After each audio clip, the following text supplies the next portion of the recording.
Salam sejahtera pemirsa, berjumpa lagi bersama saya dalam pembahasan buku Yesus Nama di Atas Segala Nama. Buku ini ditulis oleh Nyonya Ellen G. White. Buku ini menyuguhkan kepada kita Yesus adalah Alfa dan Omega, pencipta langit dan bumi, pemberi setiap pemberian yang baik dan sempurna, dan pemikul beban besar kita kepada orang-orang yang bimbang di antara kita. Dia menulis tentang seseorang yang merupakan pusat daya tarik yang agung. Kepada mereka yang hancur oleh dosa, dia menawarkan juru selamat yang sempurna, perantara yang agung, perantara yang maha kuasa, dan kapten keselamatan kita. Inilah suatu pengharapan bagi masing-masing kita, bahwa kehidupan kita di atas dunia ini, Tuhan mau memakai kita sesuai dengan kehendak. Oleh sebab itu, bila mana kita mempunyai beban yang besar, mempunyai masalah-masalah dalam kehidupan kita, baiklah kita datang di bawah kaki salib Tuhan, menyerahkan kehidupan kita sepenuhnya kepadanya, dan Dia akan meringankan segala sesuatunya. Dan Dia juga akan menuntun kita, karena Dialah kapten keselamatan kita, yang akan menuntun kita di jalan kebenaran itu. Pada saat ini kembali lagi saya mengundang akan seluruh anggota keluarga dan saudara-saudara semua. Kita dapat berkumpul bersama-sama. Kita akan mempelajari nasihat firman Tuhan pada saat ini, dan biarlah rencana-rencana indah Tuhan itu akan menjadi bagian masing-masing kita. Kita akan masuk ke dalam judulnya, Mata Air Kemurahan yang Menyembuhkan Bagi Dunia. Ayatnya terdapat di dalam Lukas 9 ayat 56. Sebab anak manusia tidak datang untuk membinasakan manusia, melainkan untuk menyelamatkannya. Yesus bekerja dengan gembira dan bijaksana. Ya, itulah karakternya yang begitu sempurna. Perlulah banyak kesabaran dan kerohanian untuk dapat membawa agama Alkitab ke dalam kehidupan di rumah tangga dan ke dalam tempat pekerjaan, menanggulangi tekanan perusahaan duniawi, namun tetap memelihara tujuan semata-mata hendak memuliakan Tuhan. Disinilah Yesus merupakan seorang penolong yang tidak pernah begitu sibuk dengan urusan duniawi, sehingga tidak ada lagi waktu atau pikiran untuk hal-hal surga. Kerap kali ia menyatakan kesukaan hatinya oleh menyanyikan mazmur dan nyanyian surga. Ya, jadi di dalam kehidupannya Yesus adalah merupakan seorang penolong. Ya, dan dia juga kerap kali menyatakan kesukaan hatinya ini dengan menyanyikan mazmur dan nyanyian dari surga. Ya, jadi betapa indahnya, betapa sukacitanya pada saat Yesus berada di dunia ini. Acap kali penduduk Nazaret mendengar suaranya menyanyikan pujian dan ucapan syukur kepada Tuhan. Ia mengadakan hubungan dengan surga dalam nyanyian, dan apabila kawan-kawannya mengeluh karena lelah dari pekerjaannya, mereka itu diriangkan oleh nyanyian yang merdu dari bibirnya. Ya, jadi Yesus adalah seorang yang periang, seorang pembawa damai bagi orang-orang di sekitarnya, bagi teman-temannya. Ya, sehingga pada saat dia melihat teman-temannya, mereka mengeluh, mereka merasa lelah. Bagaimana di situ Yesus menghibur mereka dengan menyanyikan lagu mazmur dari surga. Betapa indahnya, betapa luar biasanya situasi yang Yesus berikan bagi orang-orang di sekitarnya. Di sini dikatakan juga acap kali penduduk Nazaret mendengar suaranya menyanyikan pujian dan ucapan syukur kepada Tuhan. Ia mengadakan hubungan dengan surga dalam nyanyian yang begitu merdu yang keluar dari bibirnya. Nyanyian pujiannya itu tampaknya mengusir malaikat-malaikat jahat. Dan seperti halnya dengan dupa, memenuhi tempat itu dengan keharuman. Pikiran para pendengarnya dibawa dari tempat buangan di dunia ini ke rumah yang di surga. Ya, jadi suatu keadaan yang sangat-sangat indah yang Yesus berikan bagi orang-orang di sekelilingnya. Ya, di sini juga dikatakan Yesus merupakan seorang penolong. Ia tidak pernah begitu sibuk dengan urusan duniawinya. Ya, jadi dia menyibukkan diri untuk melakukan pelayanannya di atas dunia ini. Ya, walaupun dia hidup di dunia ini, ya, tapi bagaimana dia menciptakan suasana surga itu bagi orang-orang di sekelilingnya. Dan dia juga selalu menyanyikan pujian. Dia selalu mengucap syukur kepada Bapanya yang di surga. Dan di sini juga Yesus tidak pernah mengeluh dengan setiap pekerjaan-pekerjaan yang dia lakukan. Dia selalu semangat, dia selalu memberikan yang terbaik. Dan dia selalu menghibur akan teman-temannya. Di sini juga dikatakan bahwa nyanyian pujian itu mengusir akan malaikat-malaikat jahat. Ya, jadi kita juga harus menanamkan di dalam diri kita bahwa setiap nyanyian-nyanyian yang berasal dari firman Tuhan itu dapat memberikan kita suatu kedamaian. Itu dapat mengusir roh-roh jahat itu di dalam kehidupan kita. Sehingga kehidupan kita ini penuh dengan kedamaian, merasakan ketenangan. akan setiap kata-kata yang keluar itu, memberikan kita kekuatan di dalam kehidupan kita. Yesus adalah mata air kemurahan yang menyembuhkan bagi dunia. Bila mana kita merasakan duka cita, bila mana kita merasakan kesedihan yang mendalam, hanya kepada Yesuslah kita akan diberikan kelegaan. Kita akan diberikan kelepasan untuk menerima semuanya. Maka sepanjang tahun-tahun kesunyian yang di Nazaret itu, hidupnya mengalir dalam arus belas kasihan dan kelemah lembutan. Orang yang sudah tua, orang yang berduka, dan orang yang ditindas oleh dosa. Anak-anak yang bermain-main dengan kesukaan hatinya yang murni. Makhluk-makhluk kecil di hutan belukar, binatang penarik muatan yang sabar, semuanya merasa lebih senang karena hadiratnya. Ya, jadi semua manusia, hewan pun merasakan suatu sukacita itu pada saat kehadiran Yesus di tengah-tengah mereka. Ia yang firman kuasanya menyokong segala dunia, mau membungkuk untuk menolong seekor burung yang terkena luka. Ya, jadi dari hal-hal yang terkecil, ya ada seekor burung yang terluka. Di situ bagaimana Yesus merawat dia, memberikan kesembuhan kepadanya. Ya, jadi suatu pelajaran yang begitu indah. Dikatakan hewan-hewan kecil di hutan belukar pun dapat merasakan kehadiran Kristus. Ya, jadi begitu luar biasa. Ya, keberadaan Kristus di atas dunia ini.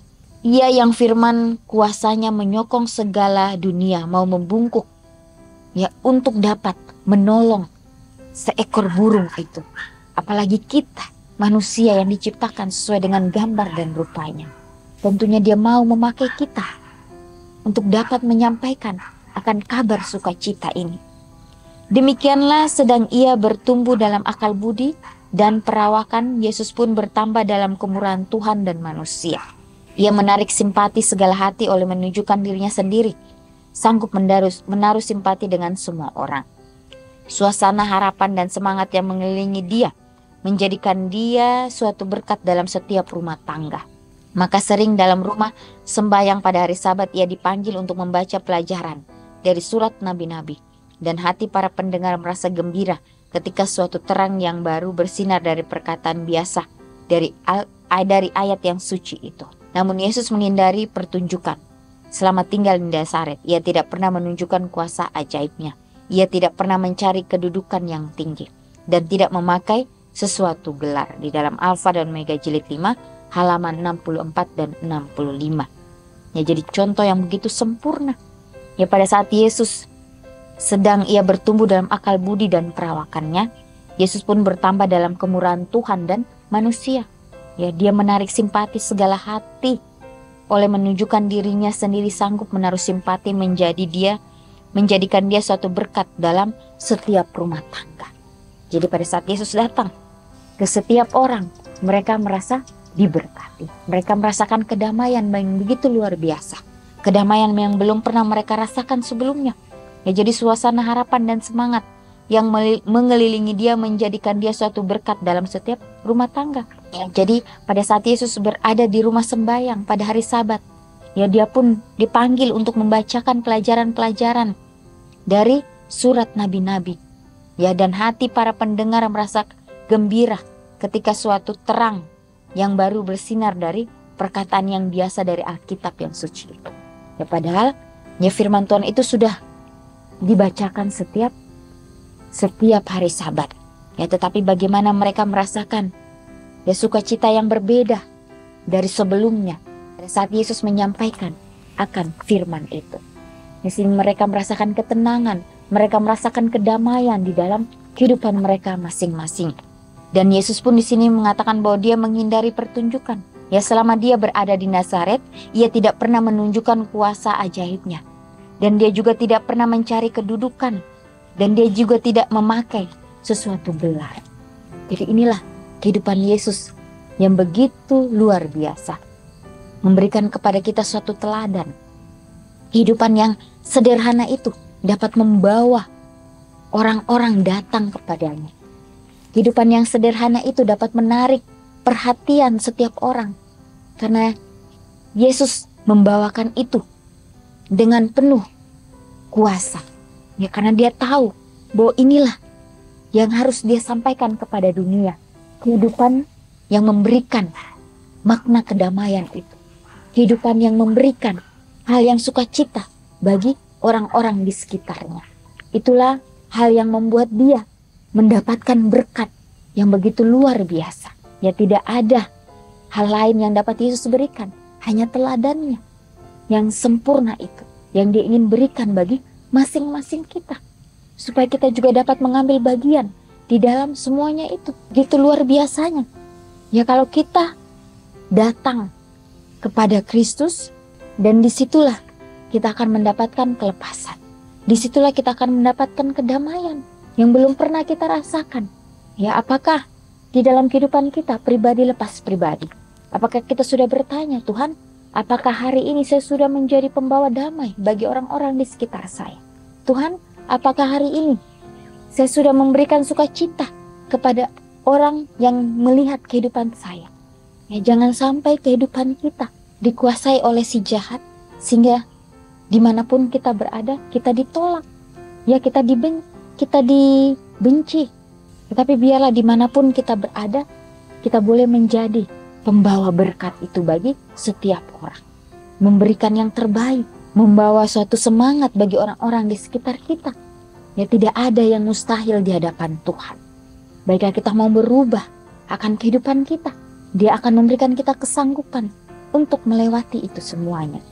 Ya, kesempatan Tuhan berikan bagi kita sama untuk Anda dan saya. Tapi apakah kita mau mengambil kesempatan itu untuk betul-betul mau belajar, untuk betul-betul mau dipulihkan. Jangan sampai kita melewati kesempatan yang Dia sudah berikan bagi kita. Ya, kalau kita akhirnya menyesal pun tidak ada gunanya. Ya, baiklah kita mau datang kepada Tuhan, menyerahkan akan kehidupan kita, sehingga kehidupan kita ini boleh dipakai sesuai dengan kehendaknya. Ya, karena Dialah mata air kemurahan yang menyembuhkan bagi dunia ini. Di sini juga dikatakan, Ia yang firman kekuasaannya menyokong segala dunia. Tiada sesuatu yang terlalu kecil bagi perhatiannya. Tiada sesuatu terhadap mana Ia merasa jijik untuk memberi pelayanan. Ya, jadi Dia tidak pernah memandang orang-orang di sekitarnya itu hina. Tidak. Ia tidak pernah merasa jijik untuk memberi pelayanan kepada orang-orang di sekitarnya. Orang-orang yang sakit, ya sudah parah sekalipun, Dia datang untuk memberikan pelayanan kepadanya, sehingga mereka boleh menerima akan kebenaran firman Tuhan. Orang-orang yang sangat hina inilah Dia datang kepada mereka untuk memberikan suatu kesembuhan dari surga, sehingga mereka juga merasakan akan kuasa kasih Kristus itu. Renungkan lebih dalam, bagaimana saya akan menghidupkan terus-menerus warisan rahmat penyembuh Yesus bagi dunia. Bagaimana saya bisa membuka hati saya hari ini sehingga arus kasih-Nya mengalir melalui saya. Jadi kita hanya meminta tuntunan itu dari Tuhan, sehingga itu dapat menjadi bagian di dalam kehidupan kita. Jangan kita terlena dengan hal-hal duniawi, karena itu sifatnya hanya sementara. Biarlah kita fokus hanya kepada Kristus. Dialah yang akan memberikan kita kekekalan itu. Ya, si jahat menawarkan segala sesuatunya begitu indah. Jangan kita terbuai dengan itu semua. Biarlah kita menjauhkan diri kita dari hal-hal tersebut. Datang kepada Tuhan, meminta akan tuntunannya. Ya, walaupun Tuhan menempatkan kita di situasi yang sulit sekalipun, baiklah kita boleh meminta Tuhan supaya dapat memberikan kita kelepasan. Ya, lakukan yang terbaik, apapun itu. Kita meminta akan tuntunannya supaya dapat menjadi bagian dalam kehidupan kita. Ya, inilah yang menjadi suatu nasihat firman Tuhan yang begitu luar biasa untuk kita. Biarlah komitmen demi komitmen yang kita sudah buat, kita doakan itu dengan sungguh-sungguh dalam kehidupan kita. Dan kita meminta akan tuntunan Tuhan supaya dapat menjadi bagian dalam kehidupan kita. Inilah nasihat firman Tuhan pada saat ini. Biarlah ini dapat menjadi berkat bagi masing-masing kita. Kita akan berjumpa lagi di kesempatan yang berikutnya, dan Tuhan memberkati.